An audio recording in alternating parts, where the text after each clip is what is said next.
শিক্ষার্থীবৃন্দ, হিসাব বিজ্ঞানের সাপ্তাহিক অনলাইন ক্লাসে তোমাদেরকে স্বাগত জানাচ্ছি। আমি আজকে আলোচনা করব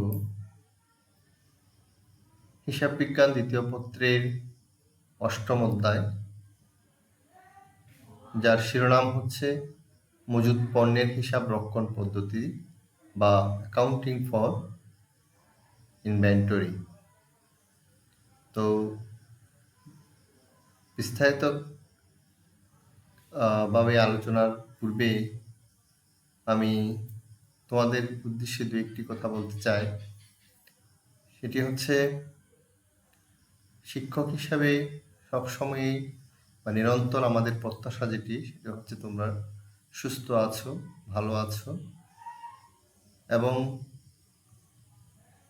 করোনা বা কোভিড-19 জনিত যে পরিবর্তিত পরিস্থিতি, তার সাথে খাপ খেয়ে নিজেদের পড়ালেখা যথানিয়মে চালিয়ে যাচ্ছ এবং সামনের যে কোনো পরিস্থিতির জন্য নিজেদেরকে প্রস্তুত রাখছো বলে আমরা প্রত্যাশা করছি। তো হিসাব বিজ্ঞানের ব্যাপারে যেটি বলতে চাই সেটি হচ্ছে, আমি প্রত্যেকটা অধ্যায়ের উপর একটি তাত্ত্বিক আলোচনা করি এবং পরবর্তীতে একটি ব্যবহারিক অঙ্কের মাধ্যমে বিষয়টাকে বোঝানোর চেষ্টা করি। এর বাইরেও যদি তোমাদের কোনো প্রশ্ন থাকে, সেটি আমাকে ফেসবুকের মাধ্যমে হোক কিংবা আমাদের ক্লোজ গ্রুপ যেটি আছে সেখানে তোমরা আমাকে প্রশ্ন করতে পারো। আমি চেষ্টা করব তোমাদের প্রশ্নের, যদি প্রাসঙ্গিক হয় তবে সেই প্রশ্নের আমি উত্তর দিব। তো শুরু করছি আজকের যে টপিক, মজুদ পণ্যের হিসাব রক্ষণ পদ্ধতি। তো মজুদ পণ্যের হিসাব রক্ষণ পদ্ধতি সম্পর্কে জানার পূর্বে আমাদের জানা দরকার মজুদ পণ্য কি।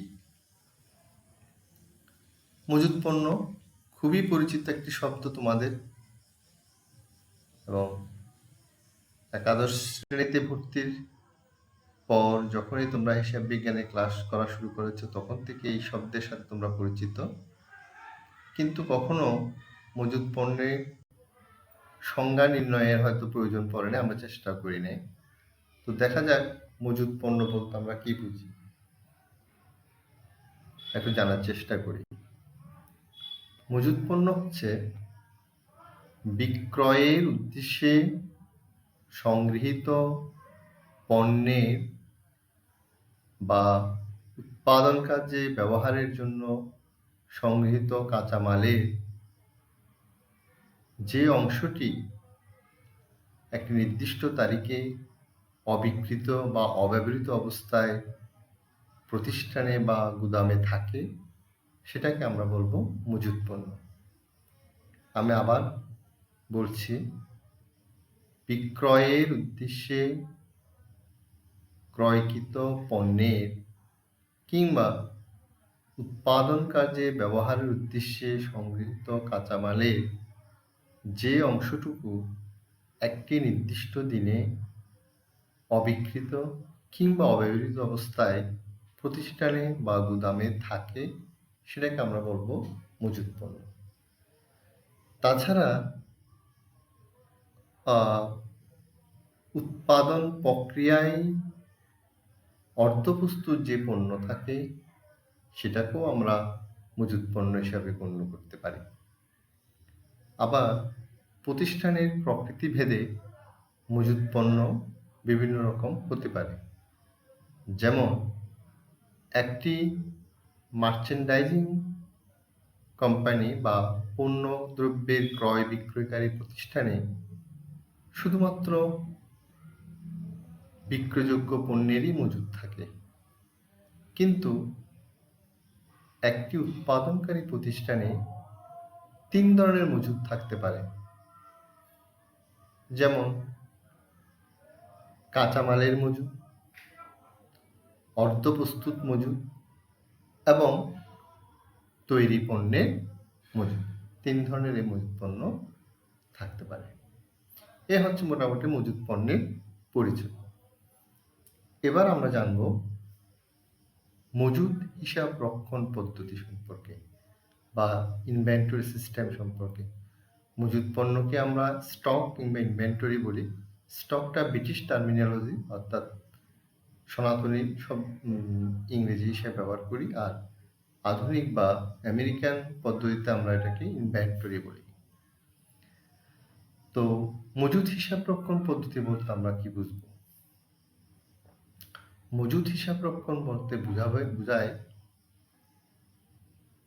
পণ্যের আগমন বা ক্রয়, নির্গমন কিংবা বিক্রয়কে বিবেচনায় নিয়ে মজুদ পণ্যের স্থিতি বিস্তারিতভাবে সংরক্ষণ করায় বা মজুদ পণ্যের স্থিতির পরিমাণ নির্ণয় করায় হচ্ছে মূলত ইনভেন্টরি সিস্টেম।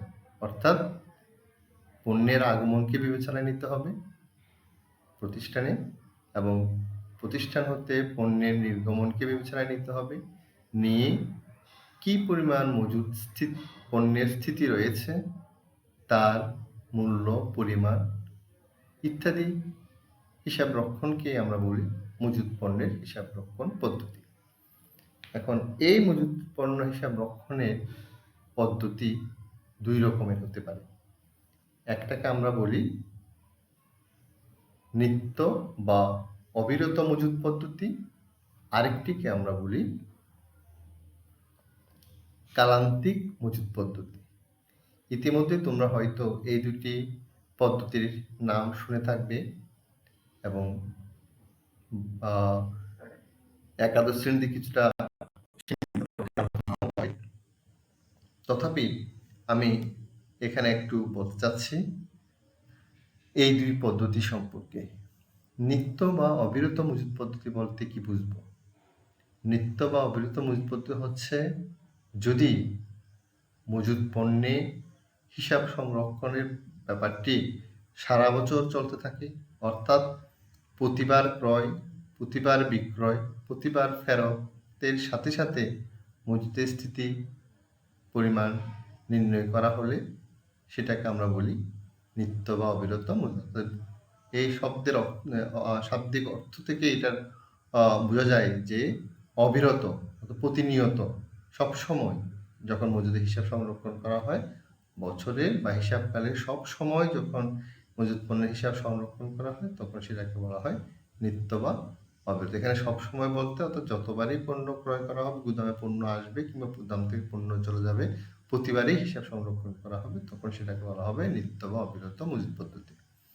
আর কালান্তিক মজুদ পদ্ধতি শব্দের অর্থ দেখো, কাল আন্তিক, অর্থাৎ কালের শেষে। অর্থাৎ এখানে কাল বলতে হিসাব কালকে বোঝানো হচ্ছে। কোনো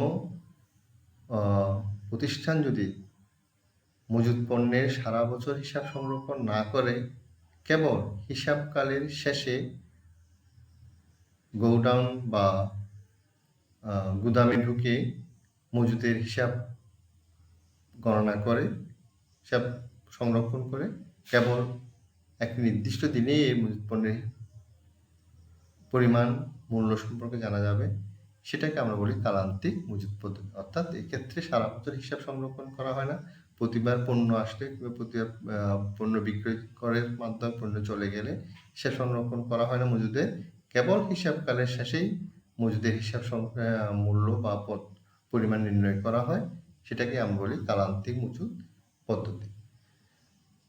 এখন এই 2 পদ্ধতির কারণে তোমরা দেখে থাকবে আমাদের জাবাদা, পণ্য ক্রয়ের জাবাদা কিংবা পণ্য বিক্রয়ের জাবাদার মধ্যে ভিন্নতা দেখা দেয়।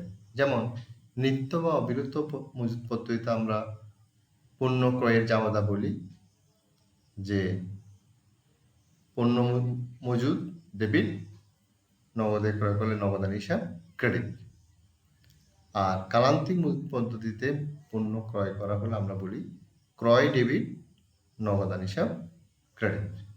আবার বিক্রয়ের ক্ষেত্রে কালান্তিক মজুত পদ্ধতিতে আমরা জাবেদা দেই নগদান হিসাব ডেবিট, বিক্রয় ক্রেডিট। কিন্তু নিত্য বা অবিরত মজুত পদ্ধতিতে আমরা বিক্রয়ের দুটি জাবেদা দিতে হয়। একটি বলি আমরা নগদান হিসাব ডেবিট, বিক্রয় ক্রেডিট। আবার যেহেতু বিক্রয়ের মাধ্যমে গুদাম থেকে পণ্য চলে যাচ্ছে, সেজন্য আমাদেরকে আরেকটি জাবেদা দিতে হয়, সেটি হচ্ছে বিক্রিত পণ্যের ব্যয় ডেবিট এবং মজুত পণ্য ক্রেডিট, অর্থাৎ বিক্রয়ের দুটি জাবেদা দিতে হয়। তো সেটি আমাদের এই ক্ষেত্রে বেশি প্রাসঙ্গিক নয়, এই জন্য আমি এটি বিস্তারিত বলবো না। আমরা চলে যাচ্ছি মজুত পণ্যের মূল্যায়নে। মজুত পণ্যের মূল্যায়ন বলতে কি বুঝবো? মজুত পণ্যের মূল্যায়ন বলতে অর্থাৎ গুদামে বা প্রতিষ্ঠানে যে অবিকৃত বা অব্যবহৃত মজুত রয়েছে তার মূল্য নির্ণয় করা, সেটাকে আমরা বুঝি মজুত পণ্যের মূল্যায়ন। অর্থাৎ যে মজুত পণ্যের যে স্থিতি আছে তার মূল্য নির্ধারণ করা, সেটাকে আমরা বলছি মজুত পণ্যের মূল্যায়ন বা ভ্যালুয়েশন অফ ইনভেন্টরি। কেন প্রয়োজন মজুত পণ্যের মূল্যায়ন? গুরুত্ব কেন? এটি গুরুত্বপূর্ণ কেন? গুরুত্বপূর্ণ এই কারণে, যদি আমরা মজুত পণ্যের মূল্যায়ন যথার্থ বা যথা নিয়মে না করতে পারি, তাহলে আমাদের কি কি সমস্যা হবে? সমস্যা হবে আমরা বিক্রিত পণ্যের ব্যয় নির্ণয় করতে পারবো না। আর বিক্রিত পণ্যের ব্যয় যদি নির্ণয় করতে না পারি, তাহলে মোট লাভ বা নেট লাভ নির্ণয় করা সমস্যা হবে। আবার তোমরা জানো, মজুত পণ্য হচ্ছে একটি চলতি সম্পদ। যদি মজুত পণ্যের মূল্যায়ন সঠিকভাবে করা না হয়, তাহলে আমার চলতি সম্পদের পরিমাণও নির্ণয় করা সম্ভব হবে না। আবার চলতি সম্পদের পরিমাণ যদি আমরা জানতে না পারি, তাহলে আর্থিক বিবরণী কীভাবে তৈরি করব? আর্থিক অবস্থার বিবরণী তৈরি করতে গেলে আমাদের সম্পদের পরিমাণ জানতে হবে, এবং সম্পদের একটি বড় অংশ হচ্ছে চলতি সম্পদ, এবং এই চলতি সম্পদের একটি বৃহৎ অংশ হচ্ছে মজুত পণ্য। অতএব মজুত পণ্যের মূল্য নির্ধারণ করা একান্ত আবশ্যক। এবার আমি বলবো মজুত পণ্যের মূল্যায়ন পদ্ধতি, কিভাবে মূল্য নির্ধারণ করা হবে। মজুত যে গুদামে বা প্রতিষ্ঠানে যে পণ্যের স্থিতি আছে তার মূল্য কত হবে সেটি নির্ধারণের অনেকগুলি পদ্ধতি আছে। এই পদ্ধতিগুলোকে আমরা প্রধানত দুইটি ভাগে ভাগ করি। একটিকে বলছি আমরা সুনির্দিষ্ট ব্যয় চিহ্নিতকরণ পদ্ধতি। এখন সুনির্দিষ্ট ব্যয় চিহ্নিতকরণ পদ্ধতি কি? সুনির্দিষ্ট ব্যয় চিহ্নিতকরণ পদ্ধতি সম্পর্কে বলার আগে আমি একটু এভাবে বলতে চাচ্ছি, একটি প্রতিষ্ঠান, ধরো সে একজন চাল ব্যবসায়ী, সে সারা বছর পণ্য ক্রয় করে আবার পণ্য বিক্রি করে। পণ্য বলতে এখানে চাল। এখন চাল সেই নানান কৃষকের কাছ থেকে সে সংগ্রহ করে, বিভিন্ন কৃষকের কাছ থেকে বিভিন্ন মূল্যে সংগ্রহ করে। আবার বিভিন্ন তারিখে বা বিভিন্ন সময়ের ক্রয় মূল্য বিভিন্ন রকম হয়। কিন্তু কোন চালগুলো কত মূল্যে ক্রয় করা হয়েছে এগুলো নির্দিষ্ট করে চিহ্নিত করে রাখা আসলে একটি কঠিন বা জটিল বিষয়। হ্যাঁ, অর্থাৎ গুদামে সারা বছর পণ্য ক্রয় করে সংরক্ষণ করা হচ্ছে, আবার বিক্রি করা হচ্ছে, ক্রয় করা হচ্ছে, বিক্রি করা হচ্ছে, এবং সুনির্দিষ্টভাবে চিহ্নিতকরণ যদি সম্ভব হয়, এই পণ্যগুলো এই তার দামে ক্রয় করা হয়েছে, এভাবে যদি চিহ্নিত করা সম্ভব হয়, তাহলে সেই মূল্যেই পণ্যের মূল্য নির্ধারণ, মজুত পণ্যের মূল্য নির্ধারণ করা হলে সেটাকে বলা হয় সুনির্দিষ্ট ব্যয় চিহ্নিতকরণ পদ্ধতি। একটু জটিল মনে হচ্ছে তোমাদেরকে কাছে হয়তো। আমি আবার একটু বলি যে যে পণ্যগুলো আমি ক্রয় করলাম সেগুলোকে যদি আমি সুনির্দিষ্টভাবে চিহ্নিত করতে পারি, এই পণ্যগুলো এই দামে ক্রয় করা হয়েছিল, এভাবে যদি চিহ্নিত করা সম্ভবপর হয়, তবে সেই মূল্যেই পণ্যের মূল্য যদি মজুত পণ্যের মূল্য যদি নির্ধারণ করা হয়, তখন সেটাকে আমরা বলি সুনির্দিষ্ট ব্যয় চিহ্নিতকরণ পদ্ধতি। কিন্তু বাস্তবে কি খুবই জটিল একটি বিষয় যে সারা বছর পণ্য ক্রয় করা হচ্ছে, বিক্রি করা হচ্ছে, কোন পণ্যগুলো কোন কি দামে ক্রয় করা হয়েছে। কারণ একই ধরে নাও চাল ব্যবসায়ী নাজিরশাইল চাল, এটি বছরের বিভিন্ন সময় বিভিন্ন দাম হয়। বিভিন্ন ব্যক্তি বা প্রতিষ্ঠান নিগত ক্রয় বিভিন্ন রেটে ক্রয় করা হয়। এখন এগুলোকে নির্দিষ্ট করে চিহ্নিত করা জটিল কাজ। এজন্য এই পদ্ধতির ব্যবহার নাই বললেই চলে। যদি প্রতিষ্ঠানের পক্ষে সম্ভবপর হয়, ছোট প্রতিষ্ঠান হয়, সুনির্দিষ্টভাবে চিহ্নিত করা সম্ভবপর হয়, তাহলে সেই মূল্যেই পণ্যের মূল্য নির্ধারণ করাটা কেই বলা হচ্ছে সুনির্দিষ্ট ব্যয় চিহ্নিতকরণ পদ্ধতি। আর বহুল ব্যবহৃত যে পদ্ধতিটি, যেটি সচরাচর ব্যবহার করা হয়, সেটি হচ্ছে অনুমিত ব্যয় প্রবাহের ভিত্তিতে মজুত মূল্যায়ন। অর্থাৎ পণ্য আসছে গুদামে, বিক্রির মাধ্যমে পণ্য চলে যাচ্ছে, সারা বছর আসছে যাচ্ছে চলছে, এটা সুনির্দিষ্টভাবে চিহ্নিত করা সম্ভব হচ্ছে না। আমরা কল্পনা করে নিব। কল্পনা বলতে এখানে বাস্তবভিত্তিক কল্পনা। বাস্তবভিত্তিক কল্পনা বলতে বোঝাচ্ছে অর্থাৎ বায়বীয় কোনো কল্পনা নয়। বিভিন্ন সময়ের যে আমরা পণ্যগুলো ক্রয় করব তার রেকর্ড রাখবো, এবং এখানে অনেকগুলো পদ্ধতির সৃষ্টি হয়েছে, এবং এক এক পদ্ধতিতে এক একভাবে আমরা এই মজুতের মূল্যায়নটুকু করব। এখানে অনুমিত ব্যয় বলা হচ্ছে এই কারণে, যেহেতু আমরা নির্দিষ্ট করে চিহ্ন দিয়ে রাখতে পারবো না এই বস্তার মালগুলো এই দামে ক্রয় করা হয়েছে, এভাবে নির্দিষ্ট করে যদি সম্ভবপর না হয়, তাহলে আমরা এই অনুমিত ব্যয় প্রবাহের ভিত্তিতে মজুতের মূল্যায়ন করি। এই অনুমিত ব্যয় বলা হচ্ছে এই কারণে, কারণ আমরা এখানে নির্দিষ্টভাবে চিহ্নিত করাতে পারছি না।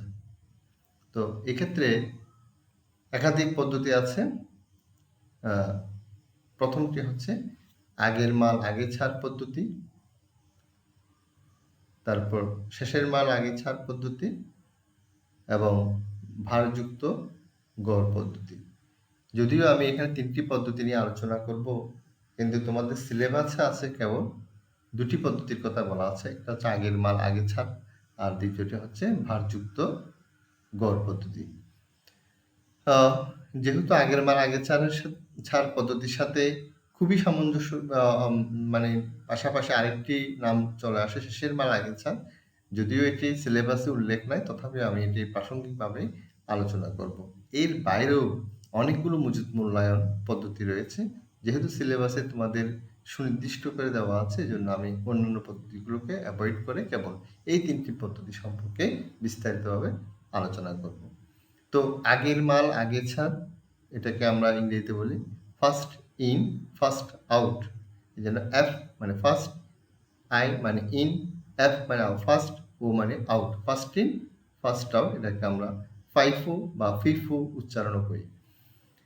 তো এই ফাইফো বা ফিফো পদ্ধতি, অর্থাৎ আগের মাল আগে ছাড় পদ্ধতিটা কি, সেটাকে বোঝানোর জন্য আমি একটি উদাহরণের সাহায্য নিব, এবং এই উদাহরণের মাধ্যমেই তোমরা বিস্তারিত আলোচনার মাধ্যমে আমি বলার চেষ্টা করব কিভাবে আগের মাল আগে ছাড় পদ্ধতিতে মজুত পণ্যের মূল্যায়ন করা হয়ে থাকে।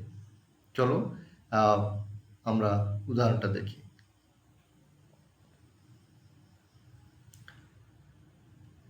উদাহরণের যাওয়ার আগে আরেকটি শব্দ আমি এখানে ক্লিয়ার করে নিতে চাই, সেটা হচ্ছে মাল খতিয়ান বা স্টোর লেজার। মাল খতিয়ান কি? মাল খতিয়ান হচ্ছে এমন একটি খতিয়ান বা হিসাবের বই, যেখানে হিসাব রক্ষক প্রতিবার পণ্যের আগমন এবং পণ্যের বহির্গমন এবং পণ্যের স্থিতি, এর পরিমাণ, একক প্রতি ব্যয় এবং মোট মূল্য বিস্তারিতভাবে সংরক্ষণ করে, সেটাকে আমরা বলি মাল খতিয়ান। আমি আবার বলছি, মাল খতিয়ান হচ্ছে এমন একটি খতিয়ান বা হিসাবের বই, যেখানে হিসাবরক্ষক পণ্যের আগমন বা প্রাপ্তি, পণ্যের বহির্গমন বা ইস্যু এবং পণ্যের স্থিতি, এর পরিমাণ, একক প্রতি মূল্য এবং মোট মূল্য সংরক্ষণ করে বা হিসাব রাখে, সেটাকে আমরা বলি মাল খতিয়ান। এই মাল খতিয়ান তৈরি করাটাই হচ্ছে এই অধ্যায়ের অঙ্ক বা ব্যবহারিক সমস্যা।